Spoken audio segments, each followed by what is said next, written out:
This is Power 102 Digital Friday. On a Friday, Hard Talk is hosted by the Singles Fathers Association or the Fathers Association of Trinidad and Tobago. I'm seen on the system with me, Shervon Lewis. Good afternoon, Hey, Shervon. How are you? Hard Talk starts now. afternoon, Mark. How are you doing, brother? I'm okay, my good brother. I'm Happy okay. belated Diwali. Yeah, I man. I hope you ate your belly full. Yes, I did. I always do. Excellent, excellent. Yes. Afternoon, Trinidad and Tobago. And as always, we wish to thank you for joining on Hard Talk Fridays. And as always, Mark, thanks to you and the Power 102 family for lending this space to men in Trinidad and Tobago. Rondell should be joining me shortly. Um, so in the meanwhile, we just give it a go. Trinidad, um, we had an interesting meeting today with the National Family Services. And we want to say good afternoon to the folks at the National Family Services and thank them very much for inviting us to have that conversation today, that very important conversation. And Mark, I think it's a testimony to the work that is being put in here every Friday.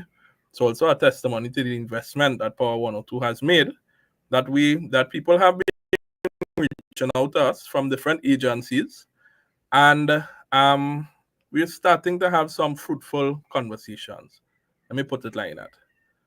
So, we look forward to continuing to work with the folks at the National Family Services as they get ready to roll out some of their parenting programs or parental programs.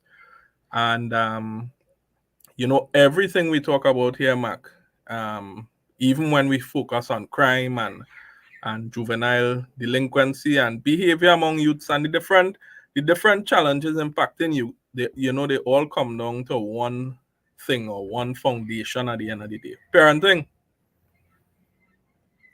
it's something that you, Mark, always speak about as well in your own community Yes. as to how I heard you mention on many occasions with passion and concern the youths in your community. Of course. I You always know, do. yeah, And will always continue to do. yeah, yeah, definitely. So we look forward to that. We look forward to that. And one of these, well, one of the things that has been said to us over time, and I've taken note of it. Um, and I want to start each program we have just highlighting our objective, because whether a person's listen or they don't listen and they form an opinion based on what others may say, I want to underscore that the Fathers Association, the focus of the Fathers Association is on families. I want to highlight that. And so where many times you may see other organizations, and I'm being frank here, feminist organizations at times are pushing the agenda of women over men in that kind of regard, that women should be superior. At least some of those organizations push that narrative. That is not our agenda. Our agenda isn't making anybody superior and somebody else inferior. Our agenda is coming together as a family to parent. Our agenda is mommy and daddy working together to parent and raise their children. That is our agenda at the end of the day. Yeah. So I see Rondell is on now. I Hmm. see Mr. Number 5 minutes, number 2 minutes, bro. Okay. Mr. Dolly, how you doing this afternoon?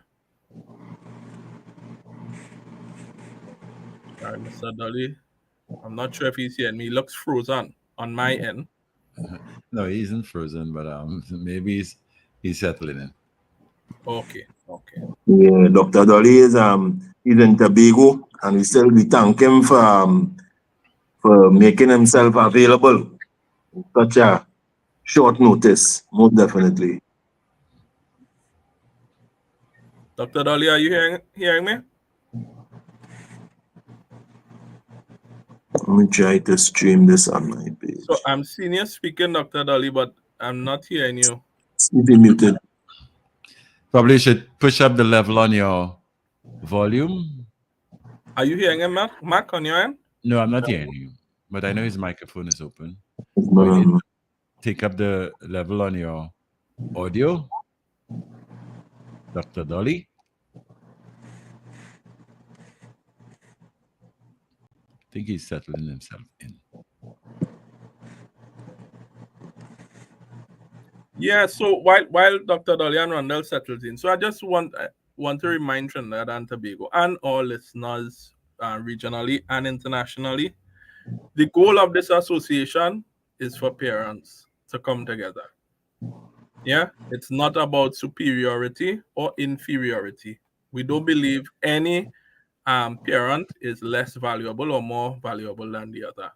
We genuinely believe, and everything we do is geared towards parents working together, right? And parents, regardless of their situation, if you're together and hopefully you can get the tools needed to stay together, we want you to stay together and raise productive children.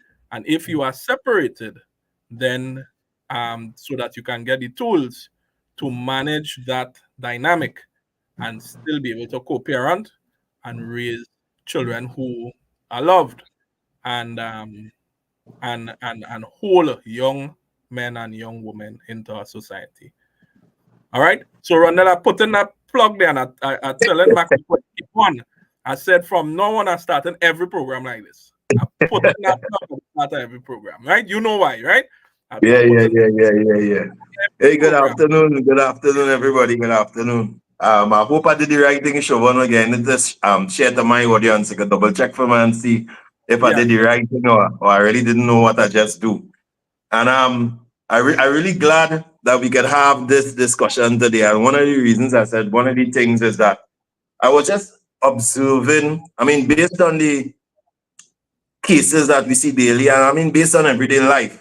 And I started to realize that it seems like as a nation and as a society, and even as a world to some extent, I don't know, I just seem to be seeing more single parentage than anything else. It's like if single parents starting to, or single parent families, not saying anything is wrong with that, I am a part of the same, seems to be outnumbering. I don't have the statistic, but I'm just saying from what I see, it seems, I don't know if it's becoming more popular. I don't know if it's just that we as men and women not being able to deal with conflict. We as men and women losing our ways of communication, our style of a communication, our understanding. And I just thought because I am an unmarried man, the best men to speak to are men who have been married for quite some time and men who deal with married people and have met married people over, I mean, an extensive amount of time and has that experience. So I know some of our members, like my good partner, brother Shervon Lewis, is a married man as well. Additionally, I know the my brother Dr. Dolly, who I asked the Dr. Dolly and past Commissioner of Prisons, Mr. Jared Wilson as well.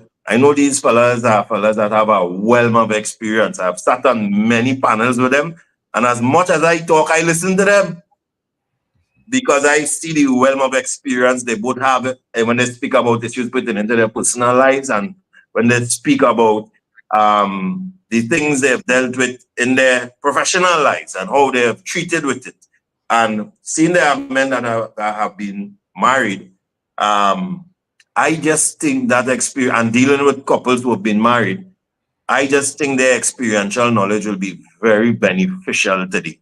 So that's why you see, I've asked, I mean, we talking plain, guys, we talking open, we talking like how men speak. Hey, look, my partner Wendell just come. He in a bonnet again, as I say. We do this, I mean, even while we working, this is about the second or third time you see us doing this outreach. Every Friday, you know, we're on Power 102. We thank Power 102 for giving us the platform, giving us the space to be able to reach men giving men the space, the opportunity to have a space to call us when we're dealing with whatever topic we're talking about or any general topic when it comes to outreach. As we say, we have the phone lines always open. We have our good brother, David McIntyre, always monitoring the lines to answer at any time. So, Dr. Dolly, my brother Wilson, how you guys doing? I am good. I am good. I am blessed. Good, good. Dr. Dolly? We hear Dr. Dolly now. I've seen him smiling, but we hear him. He probably has his mic off. Yeah, you need to check your audio levels and make sure it's up.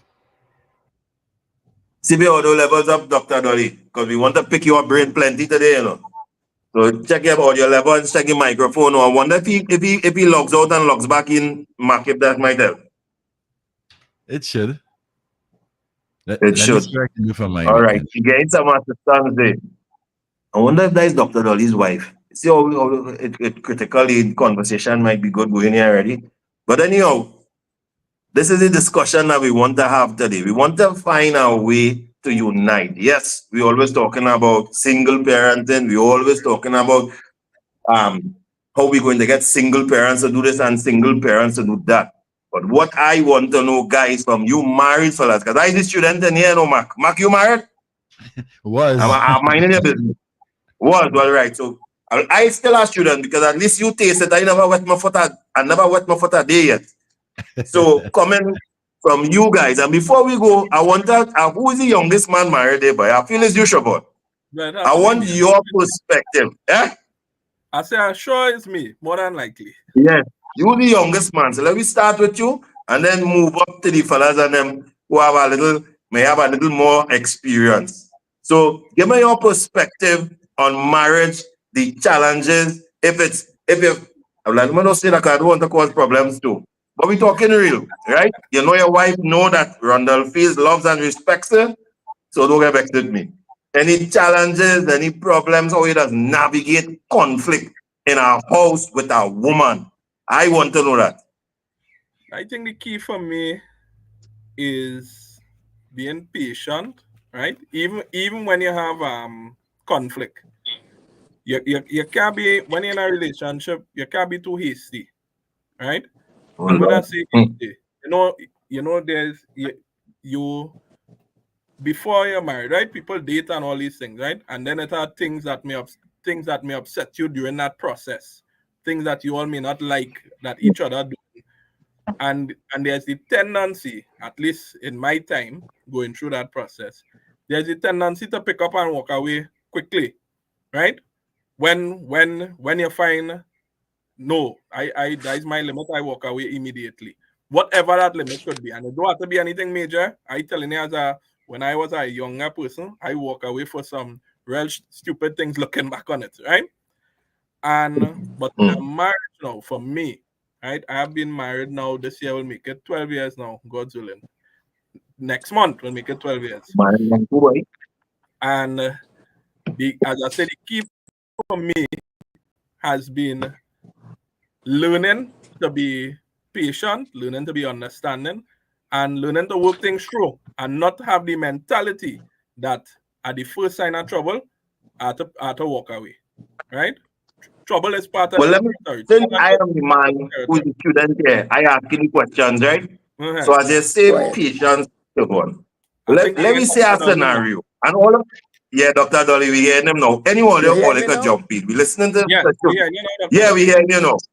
We hear you know. So we dealing with Shervon's scenario. He use our word patient over and over and over.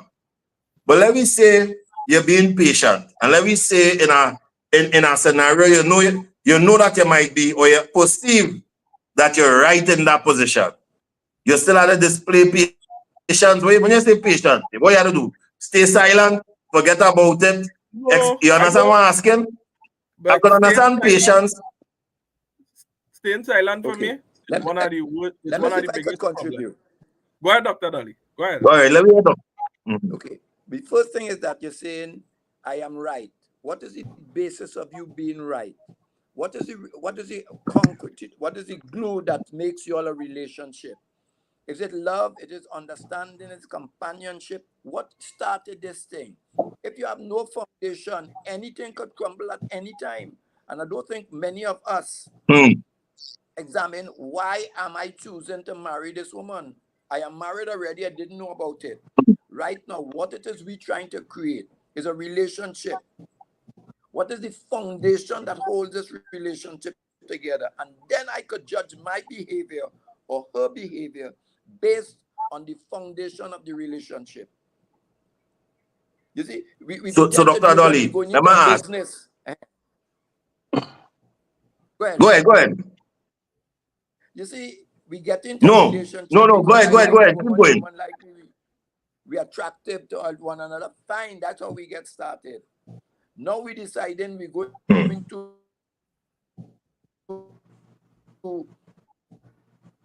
have children. We're going to be forming a family. What is the foundation that you say you married 12 years now? What is the foundation on which you said we Dr. Dolly breaking up a getting lot. married? I don't know if it's my end. Response. What is the foundation to build? I could do everything on my own. I can't do everything on my own. I am choosing somebody that I could accomplish my goals and they could accomplish their goals being with me. What are those goals? What is the foundation of our relationship? Where is it? So that's why we crumble so much. That's why we don't know how to resolve conflict. Because if we go back to what it is we saying, if we're saying that most of our behaviors must be based on love, did my tone of voice, my choice of words, my mannerisms suggest love or anger or hate? Then I could say, hold on here. Let me change my tone. Let me change my choice of words. Let me change my mannerisms to be more consistent with love. I am not getting away from the topic we dealing with that brought the conflict, but I am now dealing in that conflict. My behavior, I choose my behavior, but love is the foundation. I think that's right. So from what I got you're saying, Dr. Dolly. So from the beginning, you must have a foundation. And I agree with a lot of what you say. As I say, we may see values in somebody. I'm saying if I don't, and many of us don't start with the foundation, it's not too late. Good. So let me talk about the foundation a little bit. Right. You get me, Dr. Dolly? Yeah, I think you have a little delay on his end. Yeah. I have certain wishes and goals to achieve in my life. I see a woman out there and I observe and I say, you know what? This woman could compliment me, motivate me towards my goals. I want that woman in my life. And I say, but in order for me to be successful, I have to find out what are her goals and what assets I have. That when I make those assets available to her, she will be motivated and moving towards her goal. Then I know we have something. So my goal is to pursue and for the next 10 years to go and do my studies or to build a house or whatever. That is the foundation that we're starting off with, that we're going to create and build something. We together going to build something. So we have to understanding. So when I say, okay, I am spending my money on this, I go on a holiday. How does that affect the goal that we set in terms of building a house? I fed up on this, I need a holiday.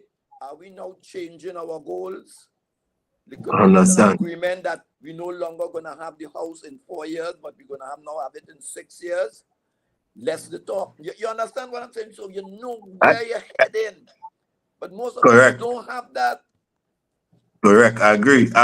So let me jump in a little bit there again, because you say a lot and I want us to miss the points as they're coming in.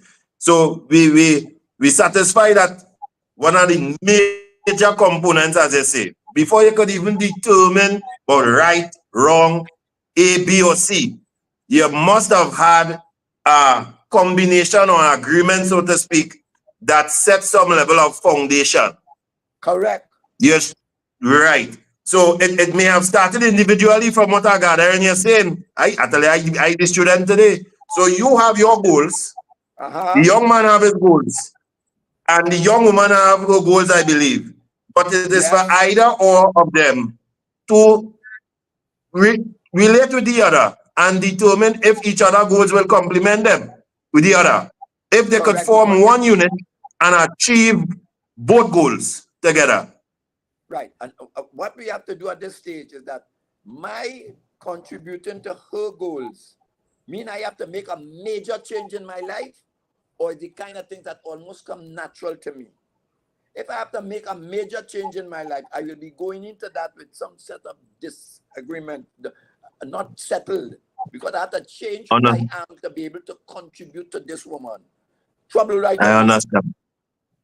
If I understand. my natural way of being, my alignments, habits, my the family background I come from, I could just ooze out and normally behave, and it will be a contribution to us. Hey, we have something here good. We have something here good. And the same thing on her side, who she is, who she brings to the table, she don't have to make any major changes, and just so I get in contributions to achieve my goals. Once we have that, we foundation moving sweet. But as I say, Dr. Dolly, let me stop you again. You know, the first thing, particularly we don't hear these kind of conversations. Many of us have no time to go to counseling, premarital stages, must even pre-boyfriend, pre-girlfriend stages. We never went in an individual capacity. And as you rightfully say, we may have had goals individually, but we didn't even think our goals and their goals matter when you're coming to look to be together. And you decide, well, all right, I have my goals, she have her goals, and then possibly going in a different direction. And I know you was about to touch on the topic, and you decide to come together, even though your goals might be going in different directions. It sounds, so even though it's sounding catastrophic based on what you said, how you surviving that? Because some people going through that right now. Okay, our goals are different. Can we develop some of the goals that are common to us? So we have some common ground to start. If we have no common ground to start at all, be in some trouble. But if there's some common goal, we agree, let me say we might have children, and we said our goal for our children is to give them an education, the best education possible. Right. Or we're going to make sure that we have savings for them, and we're going to go into a kind of the unit trust and put things in the account. Whatever it is we have something in common. So what we start with the common ground, that's easy to do. When it comes to grounds that where the goals are really vastly different, we have to come and develop a system for managing it. I'm not asking you to change your goal. You're not asking me to change my goal. But can we come up with a management system that we both of us could agree to, that we can manage our differences? Differences is great and beautiful, in a relationship, but they must be managed. And if I could my thing is that, go ahead. It must be managed, and it shouldn't be surprises. Right? Because it could only be surprised if we didn't talk about it. But that's what I mean, because sometimes I find in what we do, and even in my own experiences, that people, they don't talk, as you are saying. You list out a couple of things there, Dr. Dolly, in terms of conversations and common goals, common understandings, right? And yes, having your individual goals, but common understanding in terms of how we achieve or how we support each other in achieving those different goals, as well as the common goals that we have, right? But sometimes you find that people don't have those conversations up front, and later on, when so what is we talking about? I with you for a year, you with me for a year. What is we talking about? That's what I'm saying. So you're talking about your foundation, right? Yes. Think about it. You start to rest things now on top of the house, and the foundation not in here, and I'm using simple things, right? It go crash because we didn't discuss when we want to have children. We didn't discuss how much children we want to have, or if we even want to have children. But we having sex. But that's why I say we having sex, and down the road now we saying, but no, I ain't ready for that yet. I wanted to have a career in this first, and then, and I say no, I want to do that now, and then the next one say no, but I wanted 2 children. I said I want 1, and these is kind of the conversations that happening later down the road. But I'm gonna tell you for something too. Before I let Wendell jump in with his 2 cents, we talking about children and them things. Sometimes when you get in a relationship, you must even discuss it probably at some point. Want to get married? But that too. You just tell yourself, well, if it reach there, we reach there. But really and truly, I mean, only make him a thing, boy. But children, but at the end of the day, finances, all of those things there, they are conversations people don't have up front. My friends just laugh, right? When I tell them, I say, when I started dating my wife, I just talk about cooking. When I dated anybody early before, I talking about cooking because that's something important to me, right? I like a good home cooked meal, and I am far from a cook. I try myself in the kitchen plenty times, and it's failure. That's not my specialty. But I love home cooked meals. Now, when I dating somebody early on before I was married, that's a conversation I have in. So I know if you say that is not your vibes, we could decide where we're going from there. I don't want to wait until we far down the road, and then we're having arguments about that. As simple as it may seem, that is break up relationships. I see people. You hear what you're saying there about cooking. If you expect this woman to be cooking to you, we're saying we haven't established a relationship, then who is going to be financing this relationship? If I have to be home to make sure meals are there for you, how are we financing this relationship?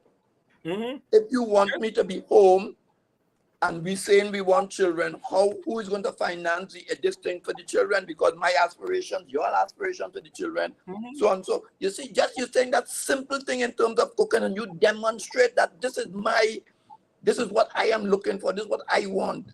You see where it heads right away if you only talk about it.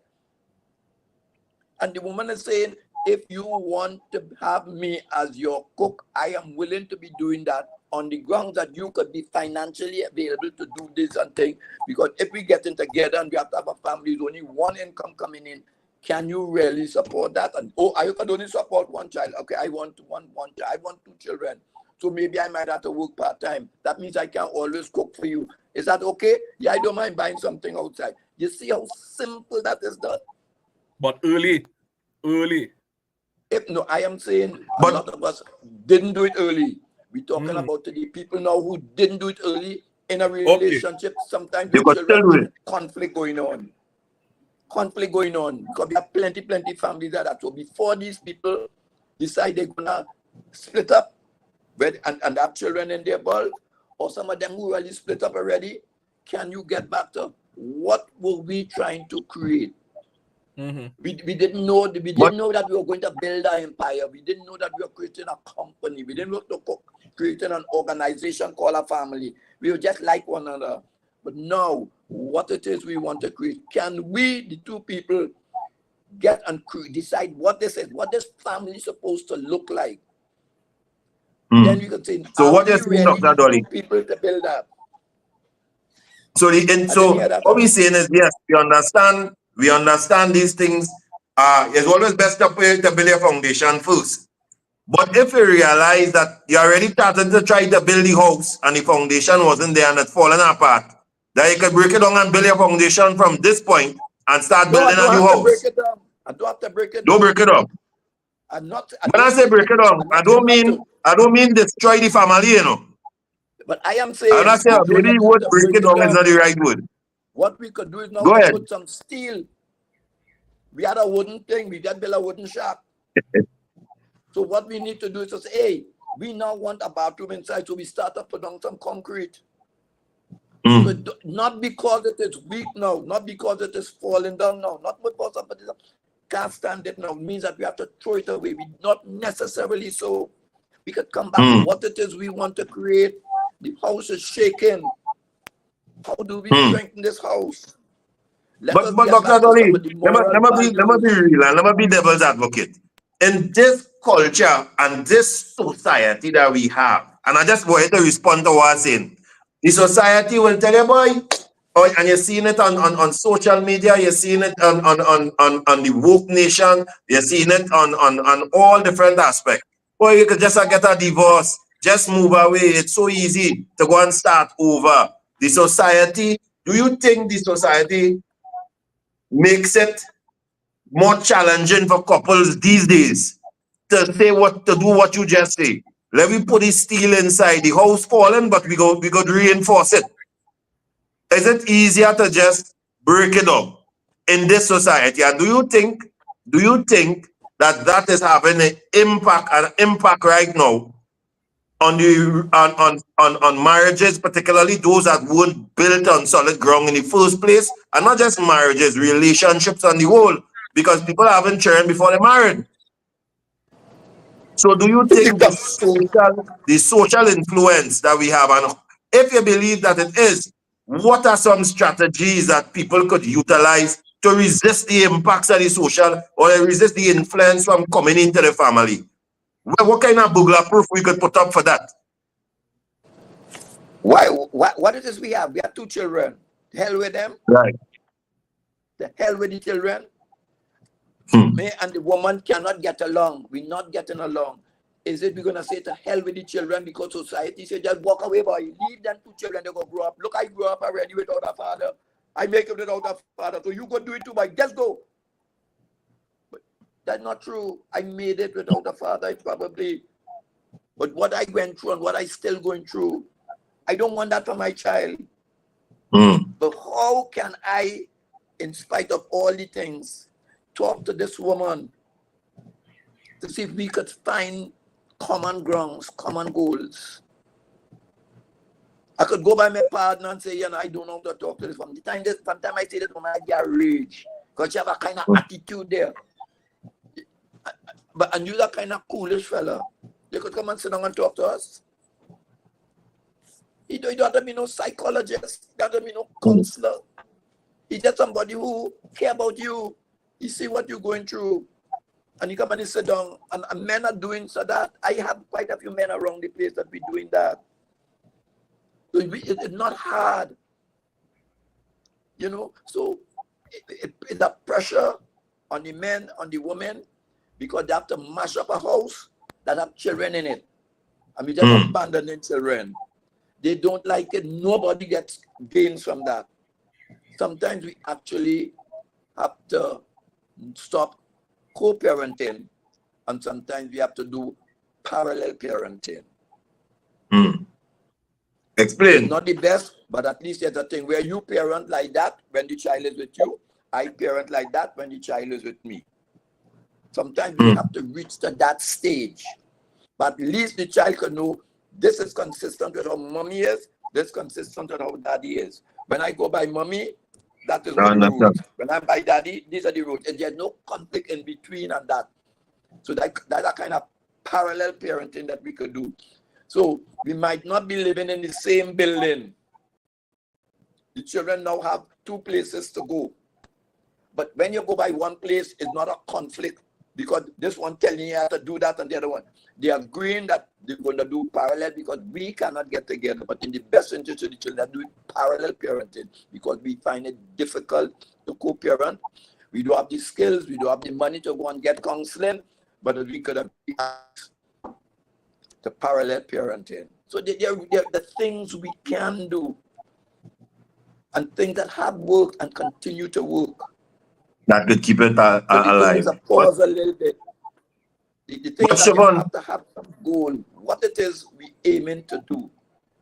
The same when I be going to business, I could do this, our next partner could do this. We're going to join to get business. We have to sit down and we have to get principles.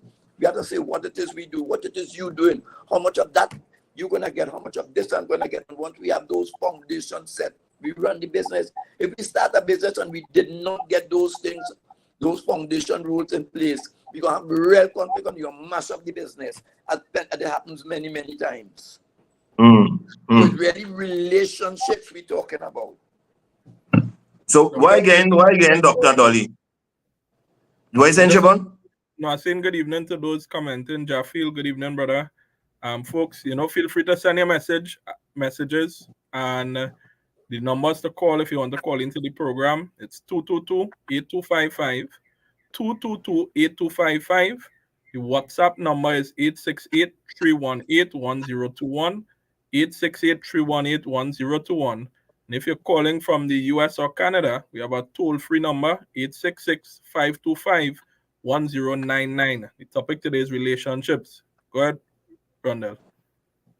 Yeah. So I mean, what I got in from Dr. Dolly, what I got in even from your contribution as well, Shervon, I think it is so instrumental. And I would say, yes, we dealing. I love how Dr. Dolly bringing it even into the current situation. So we want people who listening right now and their marriages might be topsy-turvy. We have issues right now with you and your wife, communication, and you feel it better you leave, or she wants you to leave, or she feels it better she leave because she ain't feeling loved and appreciated and these things. I like the perspective where Dr. Dolly is showing that, hey, we can strengthen it. But I see the value in what he's saying because I always believe prevention better than cure. And many of us, as I am saying, those of us who are unmarried at this point in time, need to see and listen to the advice and the significance of what is being said. How many of us can really say that you have a genuine conversation when you enter into a relationship? Firstly, what I gathered from what you said, Dr. Dolly, individually, you have set your own goals.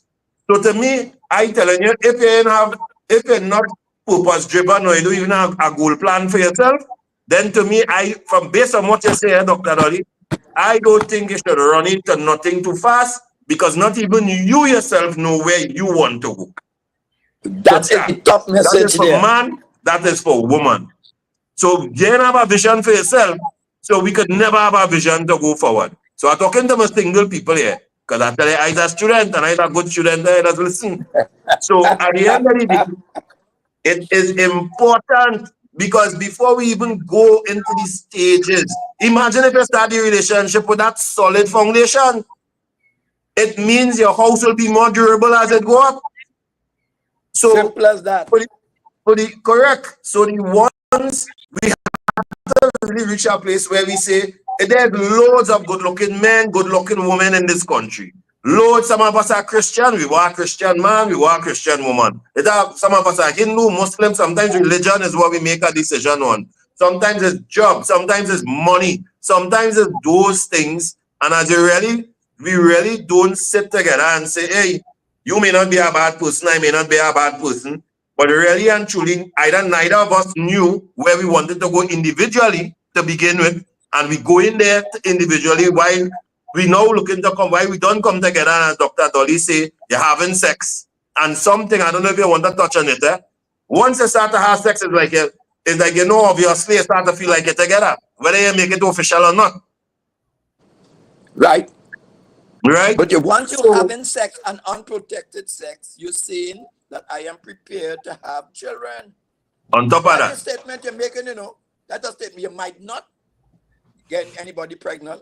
You may not have in your child, but you're making a statement. Once you are prepared to have unprotected sex, you're saying, I am setting up myself to be a parent. Good. Both Good. sides. Let me ask you one something, because you are a younger person, and Dr. Dolly, more senior than us, and might give both of us advice. You're married. I'm giving you a scenario. As I tell your wife, don't vex with me. But you're married.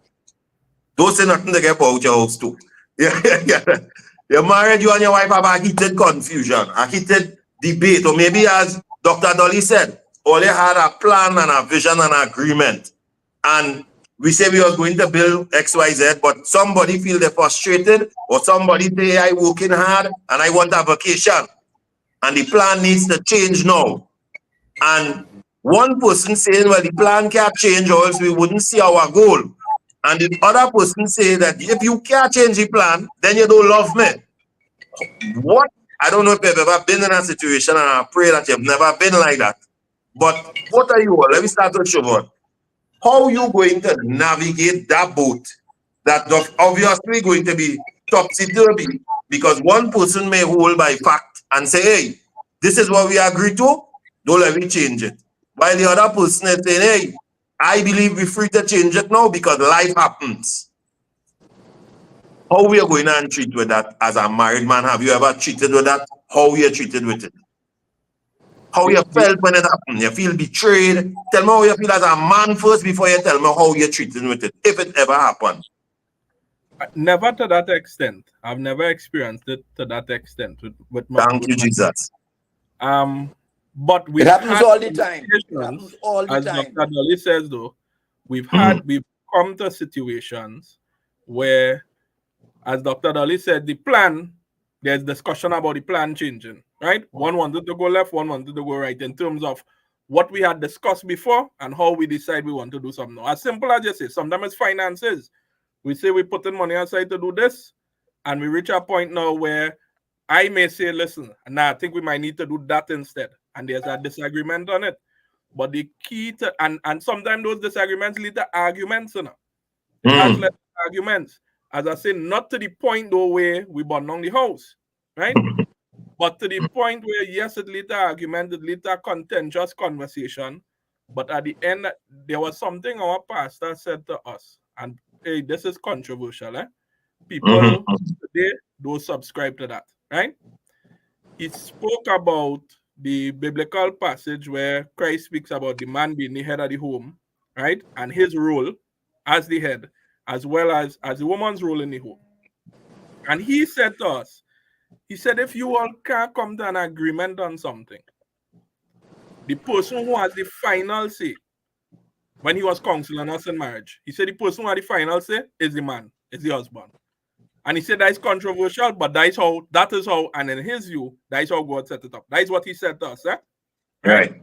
We know that I want controversial. to take off from there. Just not Let me go with.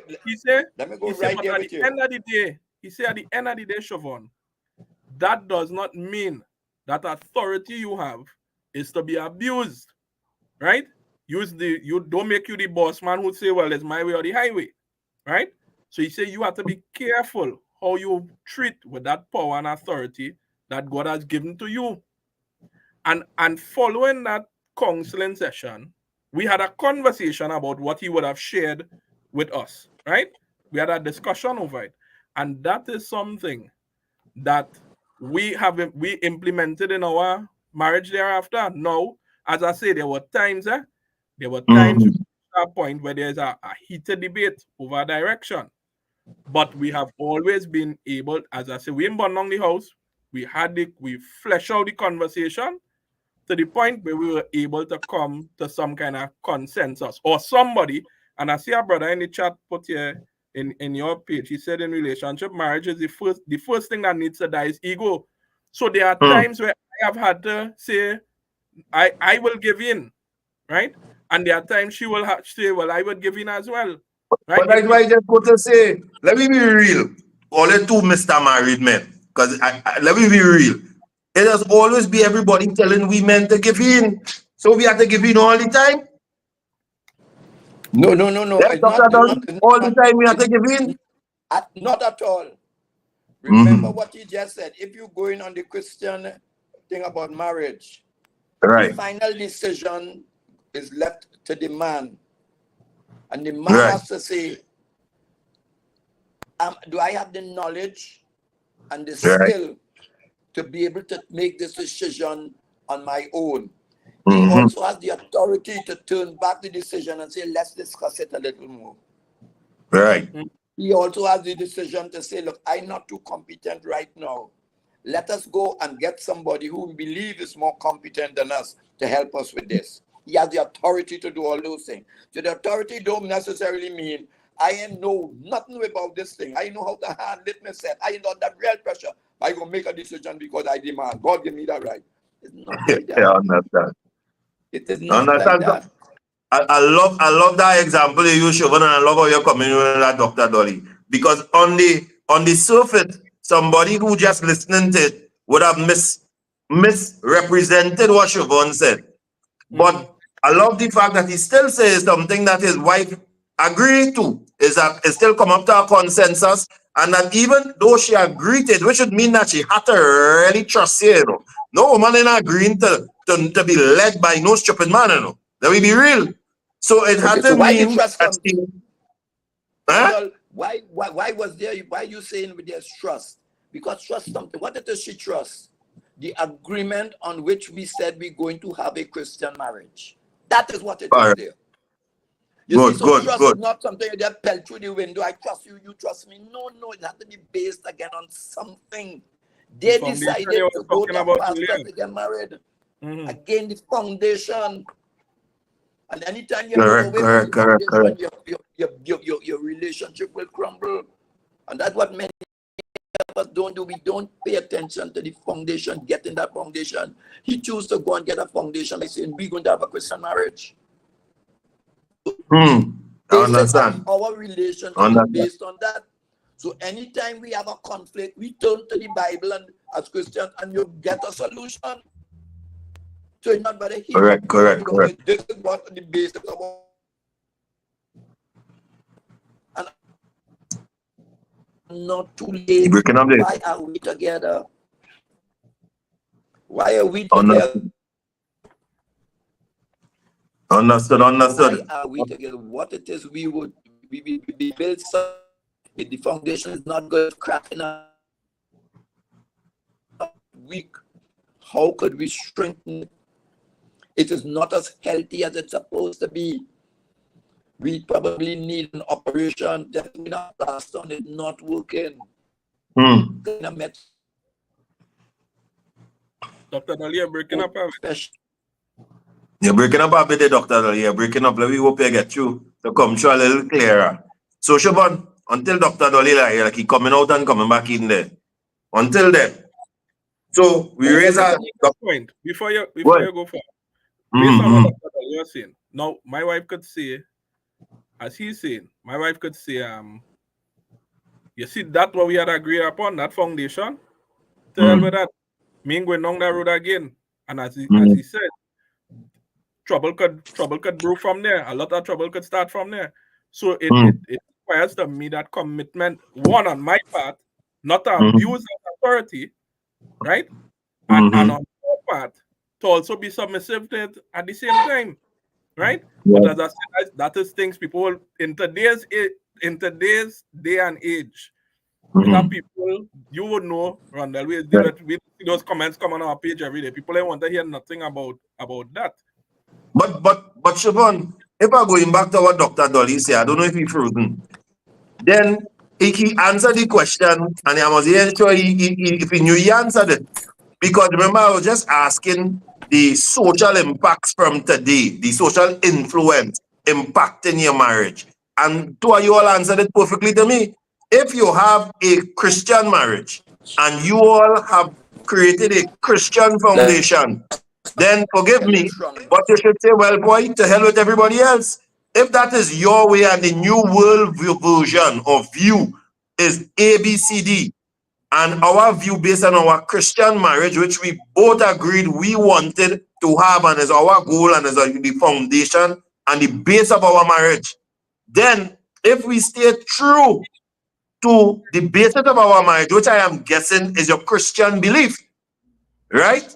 And you are still a Christian, then at the end of the day, you must, as a husband and wife, because we just can't say husband alone, be unbothered by anybody else, be uninfluenced by anybody else, because the foundation based on what you guys saying is what should act as the burglar proof. I agree with you. The thing is though, I thank God for us it has worked, right? And continue to work. And I pray it continues to work. But I have seen Rondell, and I have seen other people who say that is the foundation. And at the end of the day, they are contrary to it at the end of the day, right? I've seen them and contrary because of that same point you're making about influences, right? I remember there's something my daughter's grandmother would always say. I would always hear her say, single people and married people can be friends, right? And she was saying that to her daughters, because she saw the direction they were going in. When and what the daughter she was referring to was married, but she saw the direction she started to go in, started to go online every Friday, go online every Saturday, coming home all hours of the night, and all these kind of things. And she's married and she have a family, and she connected things that she was not doing all the time to friends that she had hooked up with, right? And she said to her, she said, hey, those people objectives in life and yours is very different, right? But she didn't take on the mother at the time, and eventually her marriage came apart. So you see that social influence you talk about there? It is very dangerous, and it has to be guarded against. And I wish it's as easy as saying, as I say, thank God it worked for us thus far, and we pray it continue to work. But I have seen influence continue to penetrate even Christian marriages, right? And things that people once held fast to, they start to go astray from for because of those influences.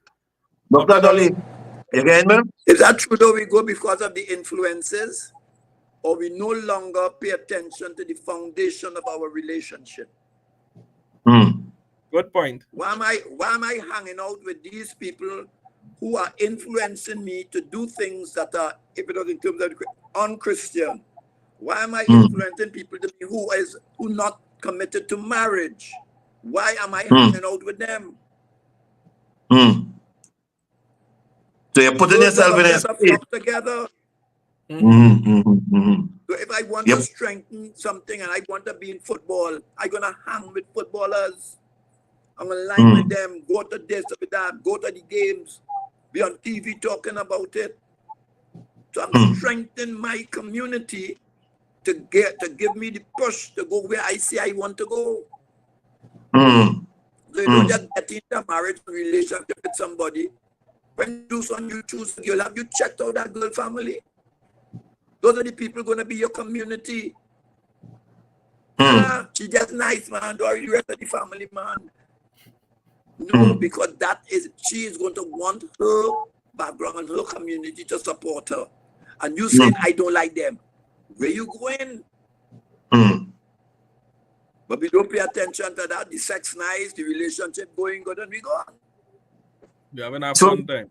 So again, what I get in here, and I think this opening up things so widely. It's just that many of us, we do, I think is either we fall so much in love with the physical, what they call it, benefits, boy, or the physical aspects of a relationship that we don't really think about nothing much more. She look good, he look good. It becomes so physical that, as I rightfully say, we don't even really care about if that's the type of mother-in-law I might want, if they have the same family attributes I would want my children to have if they go by their grandparents and know they will encourage them in a particular direction. It means that if we really take time to really introspect, or not just introspect, and this is why I want those who are single, those who are now in young relationships, because prevention is better than cure, to do some of this assessment that you fellas talking about. Because we know the end result when it comes to separation, when it comes to divorce, splitting of finance, when it comes to the acrimony involved, when it comes to the children being torn apart, all because we were more impressed and overly excited over the things, in other words, that possibly was the least beneficial to truly putting together a solid foundation for a relationship. Yeah, and Rondell, sometimes, don't blame us sometimes, don't blame these people. Because I might have grown up in a family where I didn't really understand what the family values were. I was confused, basically. Let us say something like that. You know, I didn't know. All I know is that my mother out there working, trying to get us to go together. You know, my mother might have had 2 or 3 boyfriends in the time. 2 of them have children with half brother, and all kind of. So I really don't know. I don't know where to start.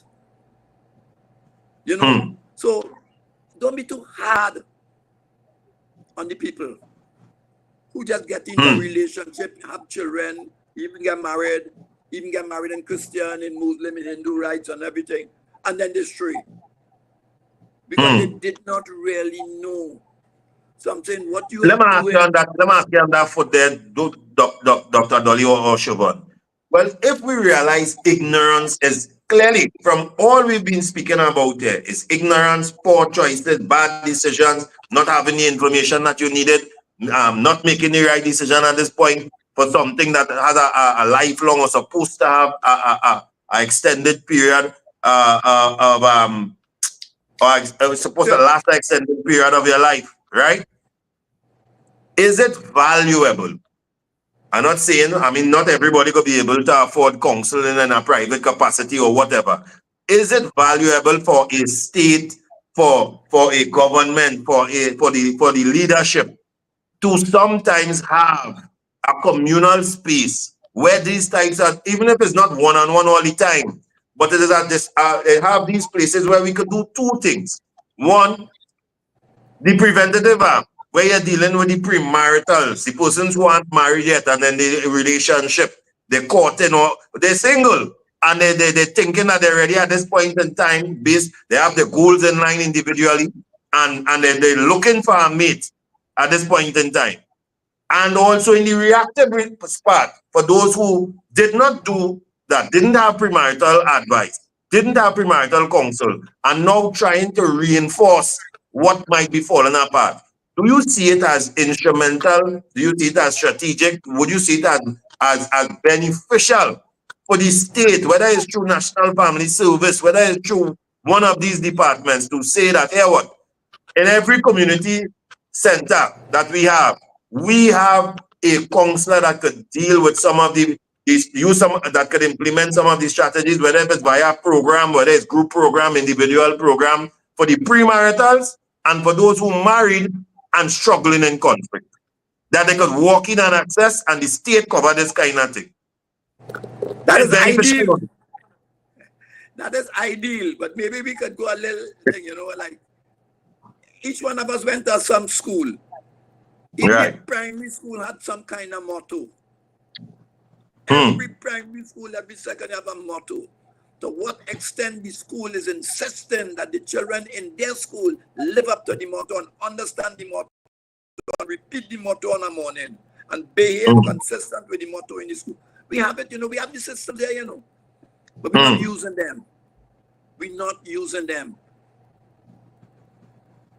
All of us went to school, there was some kind of motto. Your school knew, but known by so and so. But hey, that just words on the road, on the wall. That's something to repeat on a morning before we go to an assembly. And it's done for the rest of the day. No. The teachers have to be able to teach consistent with the motto of the school. The children have to behave consistent with the motto of the school. On prize giving day, what speech day, whatever you call it, the prizes that you give have to be consistent with children living up to the mottos. We have it, but we don't pay attention to it. We have things, words, national words, discipline, tolerance, production. To what extent we examine how disciplined was I today? When I was driving my car, throw my cigarette out or throw a package out I didn't want in my car. How disciplined was I today? You know, simple, I talking about basic things. And if each of us just say, you know what? Whatever one of the motto, the national motto, my school motto, my religious motto, my Hindu motto, You whatever possibly get that one for your relationship, I guess. You can't do that. Choose one of them, and I'm going to behave a little healthier every day. I'm going to do something, say something, think something a little healthier each day. Yeah. Yes, Shervon, I think I want to say something. Anybody, I say it on myself. Say like my motto is love. How can I speak love? How can I think love? How can I act love a little better tomorrow than I did today? That's all I'm doing. I judge myself. But Dr. Dolly, let me say I am a man and I living by these mottos, right? I made a miscalculation and you pick up somebody. Well, I just use a man because I'm a man. It could be man, it could be Good. woman. And you live by these mottos. And for some reason you fall in love. Maybe it was through ignorance. Maybe it wasn't through ignorance. Maybe the person presented themselves in a particular way and you feel you get deceived now, right? And you living by these mottos and the other person living without mottos. And What you doing with her? but I love. I was saying at the point you must, if you're at a point where you misinterpreted or you didn't have the knowledge, where you doing with it and where you doing with it is what gets you said. But what do you do at a position like that? Give me the scenario if you have children and you're married, and give me the scenario if you're single and you don't have no children. Okay. If I'm not in any relationship, if I'm just meeting this person, I'm getting and realize that I am straying from my own values. And therefore it is pulling me in another direction. If I'm so much in love and I really feel that I can't break it off just yet, I'm not strong enough, I'll try to find and have discussions with her. What are your values? What it is you value? What it is you want out of life? Maybe she may never have had that discussion before. Or we could start there. What you want? We now in our 30s. Who would you like to be at 40 or 50? What you want your legacy to be? And she never heard them words before. Say, what are we talking about? I said, just in case you live to be 40. What do you want to achieve? Who do you want to be? What do you want people to say about you? What do you want to say about yourself? I just asking questions, and I start right away. I am starting to plan and plant in her that values could be important. I ain't criticize, I condemn her. And she say, I never really think of that. Then I could say, well, one of the values I have, so and so, but I'm finding that I'm straying from it. Could you help me not to stray? I'm saying these discussions could take, but we have these discussions sometimes, When we going into business with somebody, or when I'm going to get a job, I go and investigate the company, what kind of company it is, what kind of values and rules they have, how they discipline people, how they reward people, how they pay, what are the advances I can get in a company. I do all that we do. But when it comes into a relationship, I just bump it and bump out of it and bump it and bump out. So we have to pay more attention. We have this skill. We have some of the basic skills.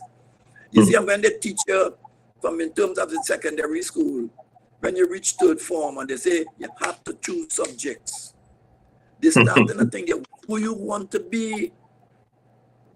Correct. I choosing the easier subjects. Me, I don't care where I go. I just want to start. Math's too hard. I'm gonna do commerce because I'll get a thing, and the kind of companies that kind of take commerce as a kind of math. I confine myself already. Who's sitting down and talking to me? That's where the school guidance counselors come in. So the government is doing their part. I don't think we pay as much attention that it's a serious decision somebody making at 13, 14 years old, by choosing subjects. Who are their counselors? The guidance officer, the teachers, their parents, their neighbors, their godfather, godmother. You understand what I'm saying? We don't have to I get what you're saying. From what I get in and seeing, and we use the school system as a perfect example, where you say, well, all right, you have your first opportunity at that age to make a decision to guide your future. Right? Very well said. Some children may have the benefit of a parent who could help them guide themselves or guide them as they project into the future. Some may have no parent and have to figure it out themselves, and as they say, and some may have bad guidance too. You understand? So, however, as I said, when it comes to the state perspective in the school system, you have guidance counselors, you have all these arms of counsel that could act as an added or act as an assistant even to the parent, even to the child who has no parent, the child who has a parent, to be able to assist. And I endorse that. And that is why saying is important for the street and the community too. You need that on the street, you need that in the corner. You need a man and a woman need that space so that you have that person who acts just like the guidance counselor or just as the person, the social worker in the school. So I agree with that, and the education system seems to have it. But And community development have it. They have mediation centers. How many I of know us go that. to the mediation center when we have a conflict? Man, I ain't going there, man. I Correct. Here, I go burn down their house. But I agree. We don't realize how many services we have in Trinidad and Tobago to help us build relationships, to understand ourselves as humans, but we're not using them. With that. And I agree with you. I agree. Go ahead, Shervon. I want to say too, we have to connect the people to it so they can see the value in it as well. The same way we connect people to the family court. True. Which is the system to me for when the horse has bolted from the stable already, right? Correct. But as you all are speaking there, the preventative and reinforcing, not just preventative, but even reinforcing, building where there wasn't a foundation before, reinforcing where there is one, and time changes or seasons in your life change, and you have to get the tools, Dr. Dolly, to manage the change in the season. Somebody falls ill. One of the partners fall ill in the marriage, severely ill. And now the strain is on one to manage the emotional, physical, financial, everything else. Right? There's a death. You know, sometimes people lose a child in a marriage, and it's like you throw a stone through glass, everything shatters because you don't have the tools to manage it. So I agree. But we have to connect. We have enough. But the problem is always we don't connect the people to it so they could see the value in what exists. Because people could tell us, and they tell us all the time, Rondell off the bat. People could go and find the courthouse. They know the courthouse number, the courthouse email address. They know everything about the courthouse quick. Because the judiciary puts out information, they do outreach, they do all of these things to connect with the people. But what about the other services now that meant to even stop, to hopefully stop you from getting to that point? And let me jump. Go ahead. And let me jump in there because Dr. Dolly, we know it have the community development, the mediation centers through the Ministry of Sport and Community Development. And we at our organization that direct people there before they even go to the court for mediation. But I will tell you how I found out about the existence of a mediation center. I am a man who grossly involved when it comes for nearly 2 decades now, when it comes to separation and co-parenting. And the Ministry of Sport and Community Development never say, Fields, you know we have these centers XYZ. You have a reach on the ground. Let people know. I found out because I was carrying my son to the dentist, and it's in the same building. And when I saw it, is when I had to go inside and I say, hey, Ole, tell me what Ole does do here. And for the last 5 years or so, we now could have changed our narrative and let people know you don't need to use the court as a first resort. And many persons we have directed to the mediation center. Sometimes they themselves know because it worked for them, direct other people. And we have to realize that the court, because the court has been the one dealing with this for the last decades or so, the court had not only through the judiciary how they've done well to advertise, but the court now have advertisers on the ground, everybody who went to court. So a single mother who went to court coming out and say, carry him in court, because they pay maintenance, they get maintenance, they have to go to court. So long and short of the story, having the institutions and the places is good, but we have to invest even more, I believe, to make sure it reach the ears of the people so they know they have alternatives that are better than going to a place. I always say the family court, by nature, any court is adversarial. So long and short of the story, I agree with be having these spaces in some regard. But if we have these spaces, and you see when these spaces get in trouble to Dr. Dolly and Shervon, when Yes. the space is not being properly utilized because many people don't know they even exist. When they're doing the yearly reports and they must only get 50 people for a whole annual year that came in, then the first thing they're going to say, well, we need to put less staff. We have too much staff inside of there and we're wasting money. So we have to see the issue where we see the value, and I think that's why I say I'm not blaming the people alone. I'm blaming the people like you, Dr. Dolly, too. And I know you're not really blaming them either. But we have to take accountability ourselves too, because some of us know and don't use it. But also, let me finish. Also, the community, these institutions like Ministry of Sport and Community Development that have these places need to get in close contact with the NGOs and also on the television station, the radio station, make these skits, let people know, come to us before you go anywhere else. Yeah, take it away, Dr. what Dolly. I'm suggesting is that we could do something right again in the school system, because that's compulsory for our children.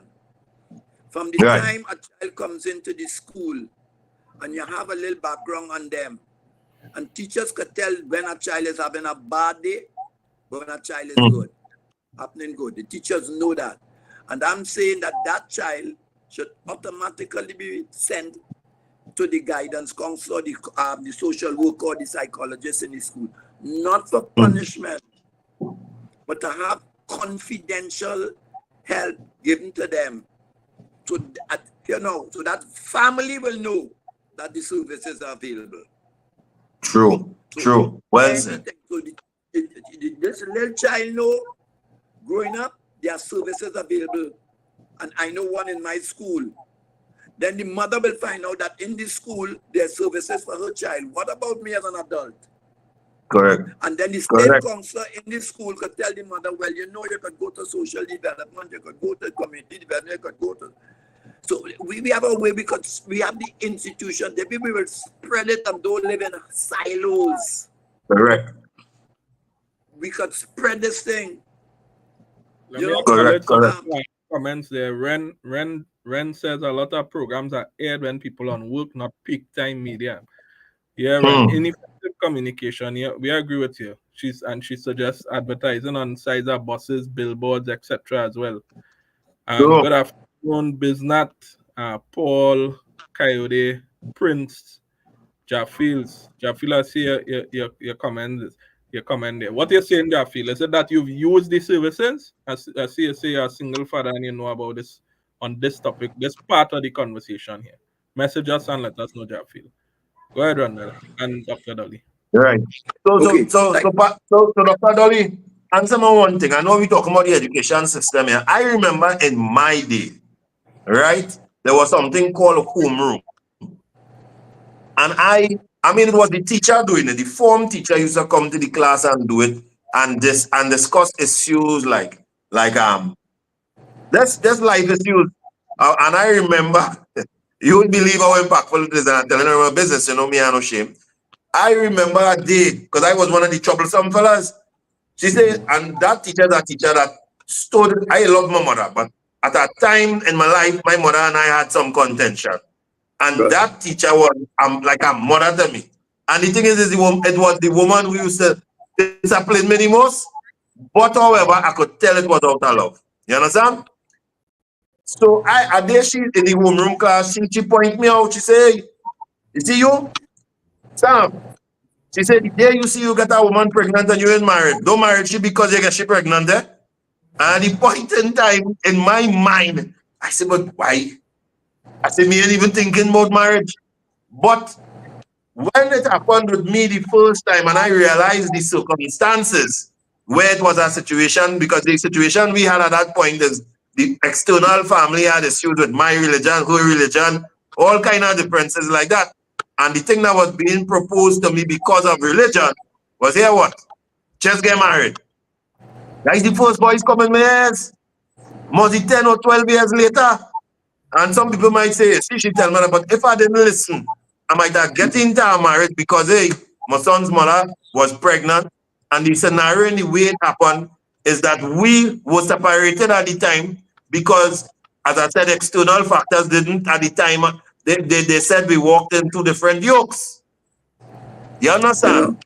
And we came together and we had our son, and the solution that was being positioned at the time is, hey, youth man, come and get married.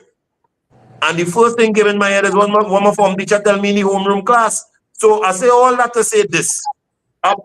Instead of it being a form teacher who must be just giving the little knowledge she have, it's important to have a nice, good homeroom session in these schools where you have people like yourself, Dr. Dolly, other trained persons as well, having similar classes and talking about these things we're talking about with children, about selecting mates and building foundations for family life. That would be tremendous. And I think some schools do it to some extent, but sometimes the better schools are doing it because they have somebody who graduated from the school willing to come back and talk to the children and things like that. So I think it's something that can be done. They have this whole thing about the influencers. Let the influencers do it, and then the government thing. The other thing is that in terms of advertising these services, we have a set of money that we spend on culture, whether it is carnival, whatever it is. Do we insist that the message that we pay in terms of all this culture, all them calypso shows and things that they have and chutney shows, do we insist that the government money, if we spending it, one of the rules have to be in terms of nation building, exposing where the community centers are, exposing where this is that. The same thing you're telling them, the services there, but the people don't know. And they underutilize, so they get cut in funds. So if we could then say, okay, we're going to, again, not just calypso competition as a silo, calypso competition to expose and let people know where services are available for them. Is that possible? Good idea. I mean, some may have challenges with it, but I find it's a good idea because, as you say, it's part of state building. If you're using state funds, it's part of state building. Steel bands getting sponsorship from the government, money from the government, money from the private sector. How many insist that in those panyards, they pay somebody to come in to share with them about relationships? Because there are young boys and young girls in these steel bands now, eh? Of course, many. So you're talking about 100 steel bands across Trinidad and Tobago.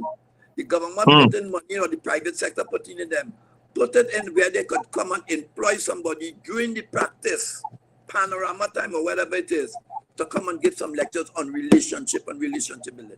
That's where the start is. And you see, there's the root causes we're talking about here for every social element. You see, if we have healthy individuals, and then they could form healthy relationships, and then they could have healthy marriages, and then they could produce healthy children. What kind of society you think you're going to have? You must have a health one. You must have that. So this is the whole root cause problem, but we really just not doing that. If we really deal with it from the individual to the relationship, to the marriage, to the children, the offspring, and we follow that model, and we will see better things coming out. Because if we understand the healthy individual, Dr. Dolly, the young 16-year-old boy or 15-year-old girl not running to get no girl pregnant, or or as a woman to get herself pregnant, they might say she can't get herself pregnant, but you know what I mean? Right. Long and short of the story. It will be the odd thing that happened rather than the usual thing that happened. At least we cut it down. Correct. And from the time that happened at that age, you know more likely the trajectory is heading to a single parent home. Correct. Guaranteed. Aye. Boy, I am telling you, one thing I want us to touch on, because I mean, this is the conversations we need to have. Eh? We need to touch on argument. Sorry, Shervon, gone if you come in. No, I hear. Argument, brothers. Watch me. Argument must, well, I guess so, because in relationships, you must have an argument. I mean, an argument. How you're treating with argument. This is what, let me tell you one of my fears for marriage. Let me tell all you my business. is that because I don't believe in divorce at all, right? Is that when you are married, the thought that you get in an argument, all you're upset, and when all you're upset, all you have to stay together in that same place. I don't know some people that just run away and leave, right? If you're in a relationship outside, maybe you ain't married yet, they might get in an argument and the person get me next morning and they're gone and they say they're done. But when you're married, that how you treating with that? How you treating with Okay. that? How you surviving that? Both parties usually don't start off at the same level of heat. One gets hotter than the other one. The Right. one who is not as hot could say, let's pause for a moment. What is the issue? What is the issue? I want to go to the beach, you want to stay home. Okay, what it is you trying to achieve by going to the beach? What is it you trying to achieve that staying home? Can we achieve it individually, like I say when you go to the beach, or vice versa, and you start discussing it? You move it from an argument to an issue. And then you go back again. What is the basis of our relationship? And we said that we're going to be sharing whatever we have. Everybody contribute what they have. The pool has it, and then the pool will help and save everybody. Okay, how does going to the beach serve that? How does staying home serve that? Basic again. But Dr. Dolly, In an we don't do argument, that. We don't do that. in an argument, what I try to do is to find your weakness and make the discussion about your weakness. And you, on the other hand, trying to find out what my weakness is, and you're trying to attack my weakness. So it's two weak people now talking. So we had to be able to say, hold on. Somebody had to say, hold on. You know, they say, take a time out. Now that don't mean you leave the argument. You say, let's breathe. You see this thing called about breath? Remember your people used to tell you, drink a glass and don't swallow it. Put some water in your mouth and swallow and don't swallow it. That's the time out. I can't talk. Okay, you can swallow now. And you see how you calm down. We are having a difference of opinion is very, very important in a relationship for the grow. If every idea I have is the same idea that you have, we're not growing. So having differences is critical and important in a relationship as much as having the synergy. So when there is a difference of opinion, how could we build a healthier relationship because of the difference? Here is a great opportunity for growth. If we could think and start to look at it like that. So we're not saying that we're not supposed to have arguments, we're not supposed to have differences. We're supposed to have differences, that it has to be violent in words or in tone or in mannerism or in threats and all this kind of thing leaving. It does not have to be there. One party has to be able to cool it down. And it don't necessarily mean the same party all the time. And if because that would be stressful. Get a third party. You know, when we get married, we have best man, we have bridesmaid, father give all kind of thing. We invite a set of people to witness our marriage. That finished. That is my community. This is the first community for that wedding, for that family, you know, for that man and that woman. They form a community by the people who they invite to the wedding. It's not to come and drink my rum and eat my cake and go down the road and thing.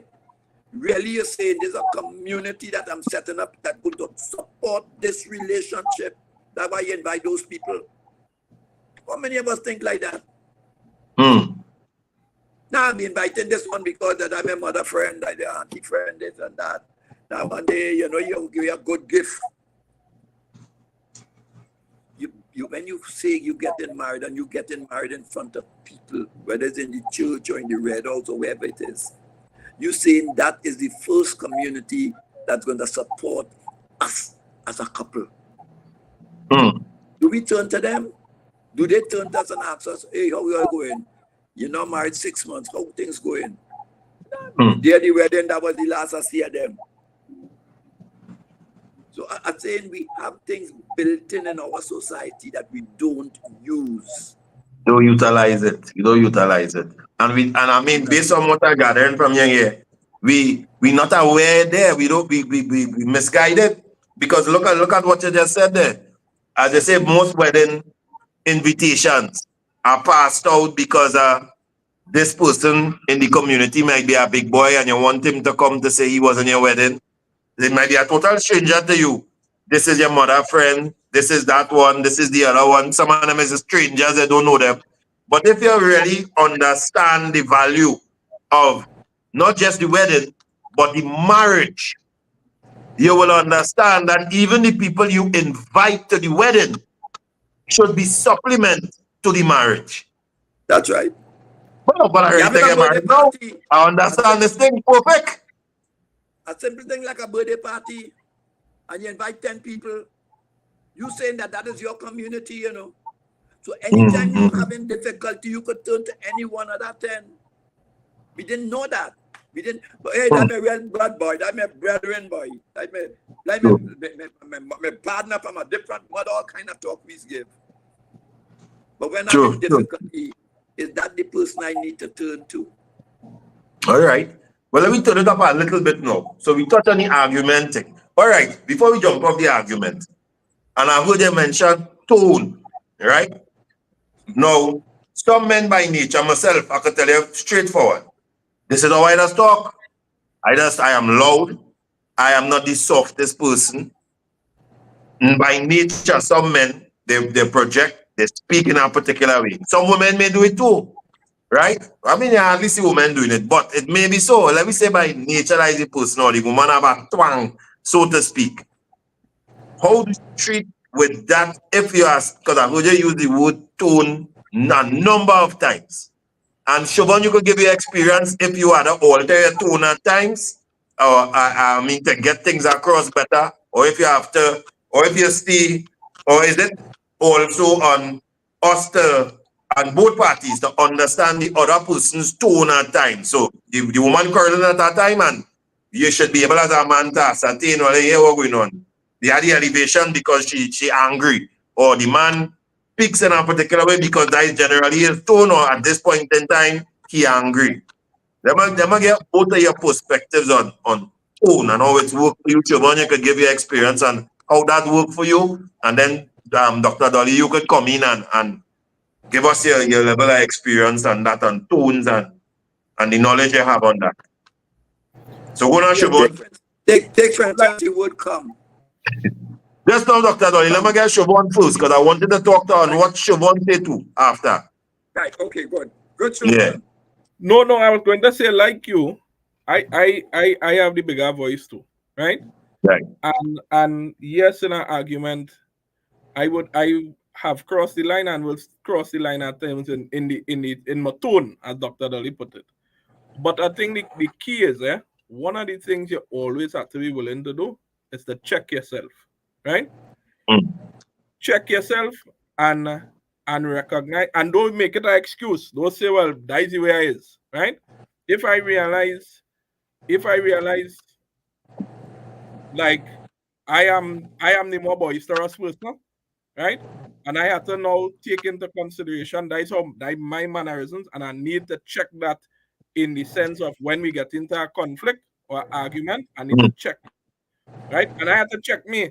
No, I would say to you too, hey, say to me if you find I'm going overboard and whatnot. But I know when I take up pace, you may not want to say anything to me at the time, right? But to me, Right. is for me to check myself. One of the things I just do every day, I just go in a quiet place every day and play back my day in my head. Like I press play on a recorder and start to play my day in my head. And where I realize that I would have wronged, well, in this case, we're talking about your spouse, right? In the manner that I would have spoken to you and so on, I would come back to you, I would tell you, I am sorry for the manner in which I spoke to you how I address the situation, whatever the case is, right? But Mhm. I take personal responsibility because I realize for me, just like you said it, for me, I could, as the lady tell us today, only passionate, right? You want to say people pray me, yes? Yes, right. So I know it's something that I have checked. I just continuously have to check myself on, right, and continue to try and work on that within that regard. In terms of arguments in general, I just want to touch on that too because you were speaking about that earlier. Again, the key, and I saw one of the guys Brent had mentioned earlier, is it's more than right and wrong, right? But again, it's the humility Mhm. able to listen, right? And you may not be able to listen in the moment. I mean, you're talking as if it's in the moment. As Dr. Dolly says, sometimes you have to take a little breather. You have to take a little break and walk Mhm. away. Say, boy, we go finish this conversation. We go finish this conversation later when we are a little more calm. And But you walk away and she felt something behind you. What you gonna do? well, you see, that is a whole different thing, eh? All right, now be devil kid. Go ahead, go ahead, Yeah. go ahead. But It does happen too. no, it does happen, but it has never happened to me in my marriage or in our relationship, right?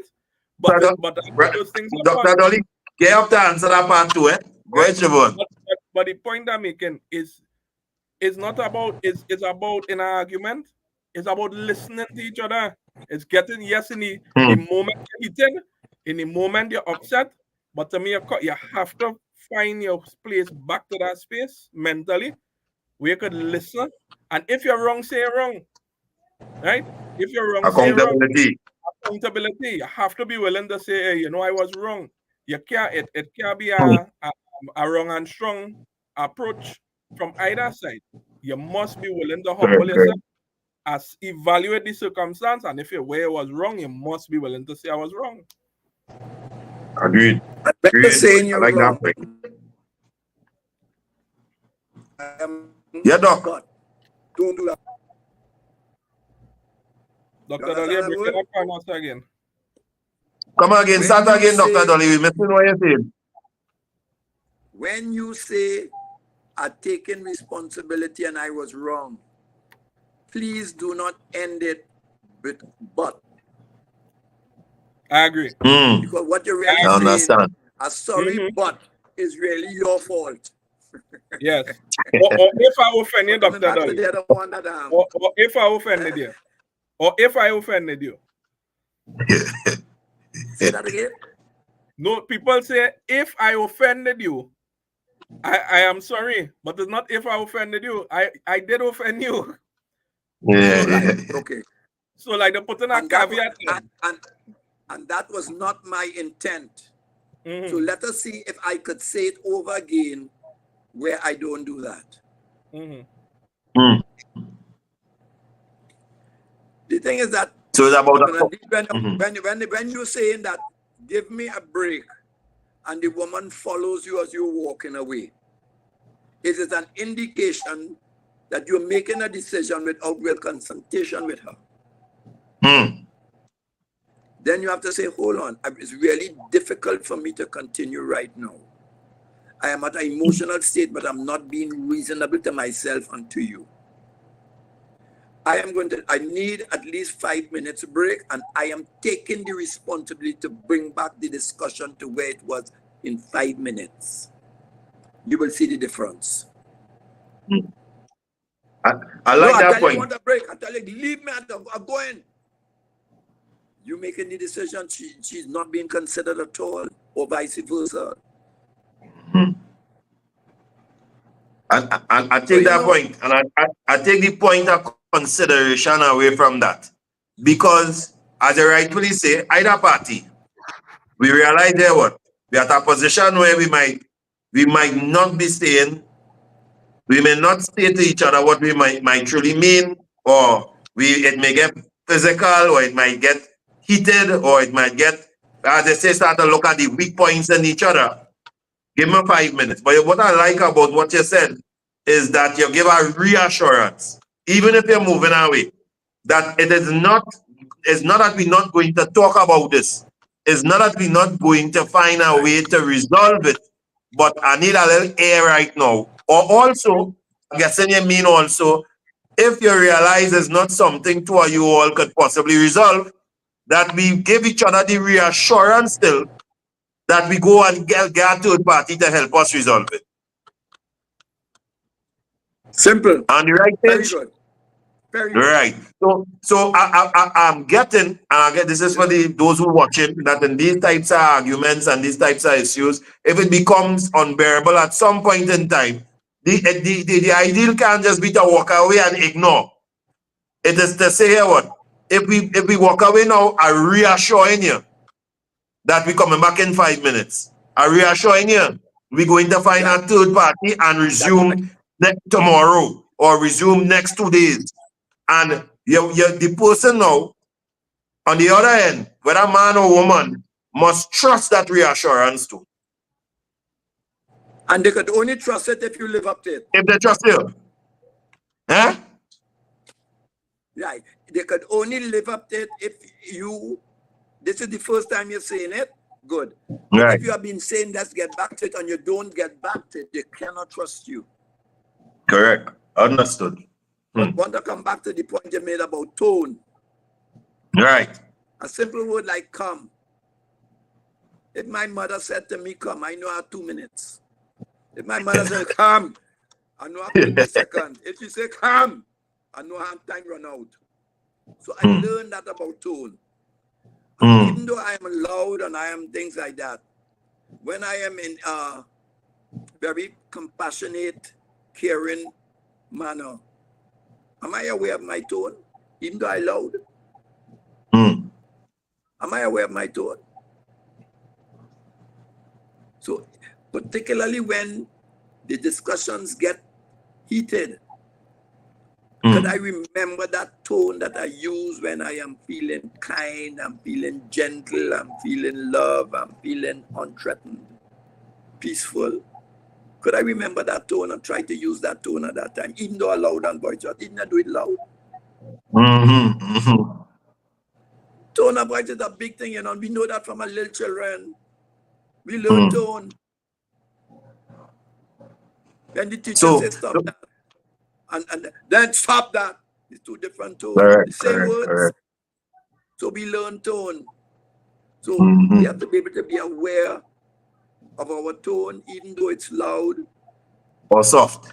Even though I talk with my finger and I'm pointing, we are sometimes I point when I vex, and my point so when I'm feeling cool. So I had to be aware of me.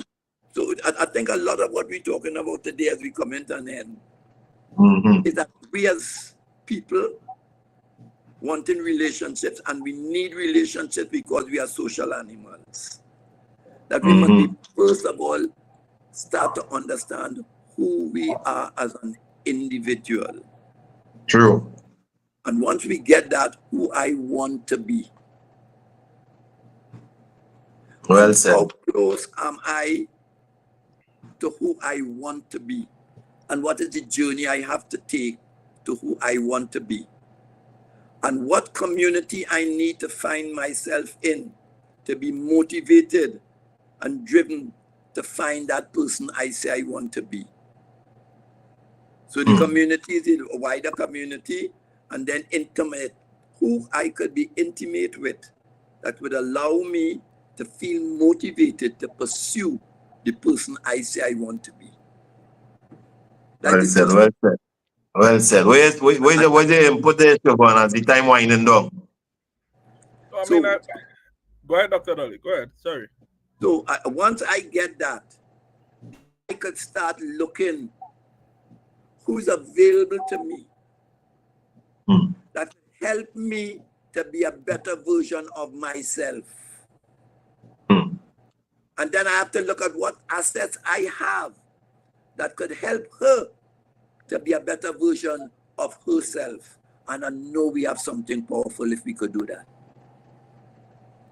So I ain't just looking for money, I ain't just looking for looks, I ain't just looking that she have a car. I will glance at those things. But we're looking at what assets she has that come natural to her. That if she makes some of those available to me, I have a chance of being a better version of myself.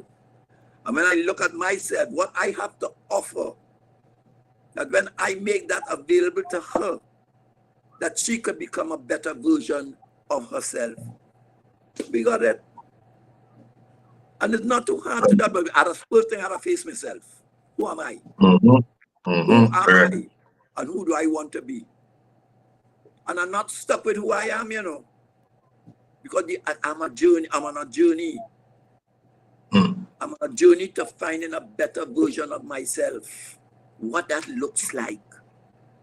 Correct. And in Shervon? consultation with people, like if I ain't too sure what is that, in consultation with other people, you know me good. In 5 years, I want to be a better me. What do you think I should be doing to be a better me? You could talk that. You know, we could Knowledge, talk Mike. that. Knowledge. Shervon. We have 5 minutes again, right? I just put in a time check. But I will turn this back my time to Dr. Dolly and yourself. Rondell, you started off the conversation by talking about the frequency with which we seeing people being separated, right? And that cause for concern. I would like Dr. Dolly to touch on, just in closing, how do we turn this thing around? Because we speaking to people who just go into relationships and walking out of it and leaving children now being torn in the middle of it. Is there a way we can turn this around? Who am I? Why am I in this relationship? This relationship is not as healthy as I would like it to be, because I had a vision of having a very healthy relationship with this person. It is not as healthy as I would like it. It is not dead because we still have some kind of involvement, even as children. So it's not dead. How can I go about making this healthier? So I'm not running and saying, well, I kill it. It's not healthy. It's not what I wanted. Let's kill it. I'm saying it is not as healthy as I envisioned a relationship will be. How can I get this to be healthier? And the first thing to do is examine myself. How am I to change what's happening with me, that I could get a healthier relationship? I deserve a healthier relationship. What can I contribute to get a healthier relationship? How can I influence this other person to help me to get the more healthy relationship that I feel I deserve and that she feels and knows that she deserves to? How can we together get that healthier relationship? Whether we envisage it in the beginning and it went sour, or we never even had a vision of what a healthy relationship looks like. Let us reconstruct that. And sometimes we need help to reconstruct it. And it's not necessary all the time to go to paid people. Although I like the little money when I get them for a job and things like that. But I'm saying it's not always necessary. I have friends. I could sit down with a friend and say, hey, I don't like how I behave in this relationship.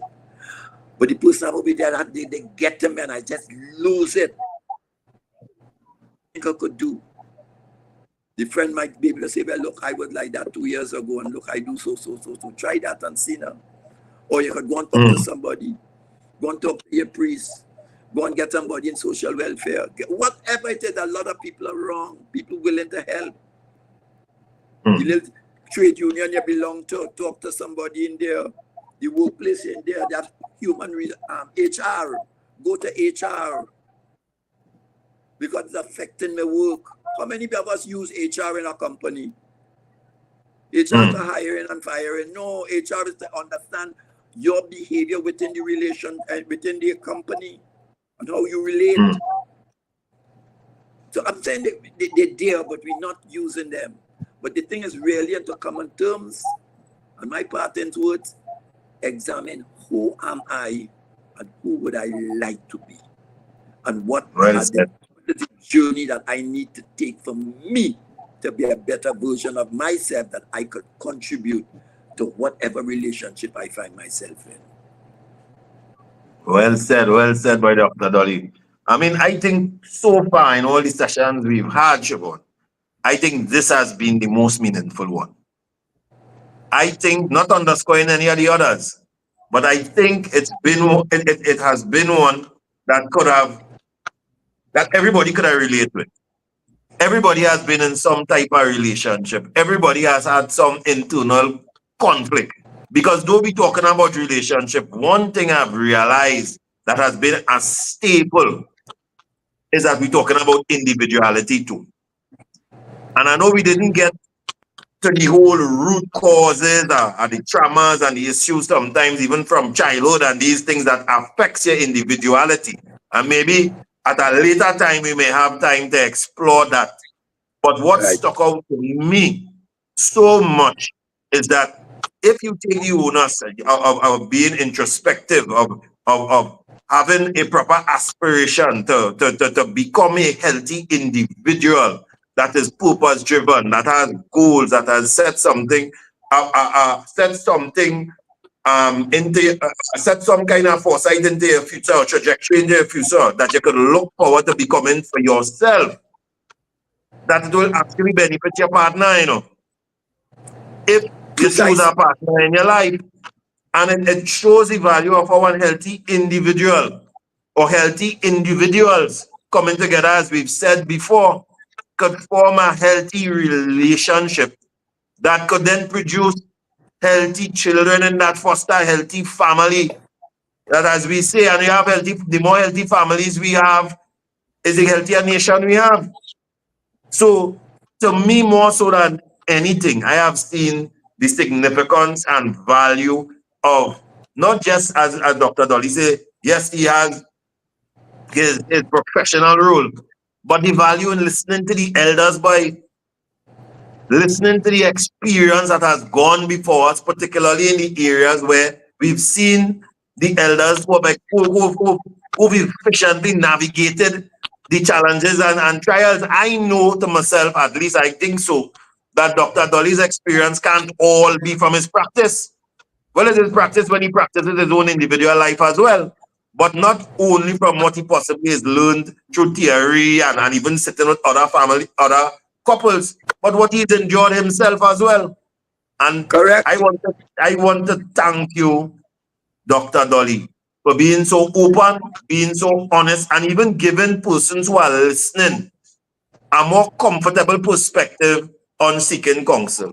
When you hear that, and you hear sometimes, or the belief is, if you've never experienced therapy, you're thinking of what you've seen on television.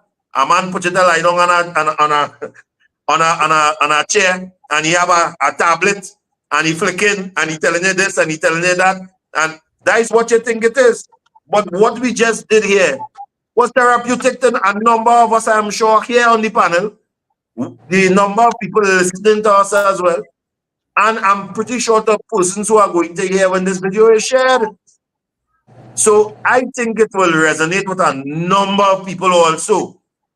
It will in some sort of a sense, brothers, normalize the value of seeking help. And I think that is instrumental for us in every aspect of our lives, or every stage, the individual stage, the premarital stage when you believe you want a mate, and even postmarital stage. That at Correct. different points, we may always need help, whether it is to get it better or not, if it involve a third party, or whether it is possibly to involve your spiritual, your God, so to speak, to those who believe Great. like myself. You understand? So, brothers, as I said to me, Dr. Dolly, I thank you for the time, Shervon, for the time. I realize Wendell and Mr. Wilson, they just, I mean, they realized the topic was going where it was. We realized that Dr. Dolly was sharing a wealth of experience, and even they realized, hey, let Dr. Dolly go. And Dr. Dolly, we appreciate it. We appreciate the time. As I said, I hope you enjoy your weekend in Tobago. Tell your family we appreciate giving you the time. We appreciate you. They allowing you to share the time with us at short notice. I don't know if you're there for business, for vacation, or whatever.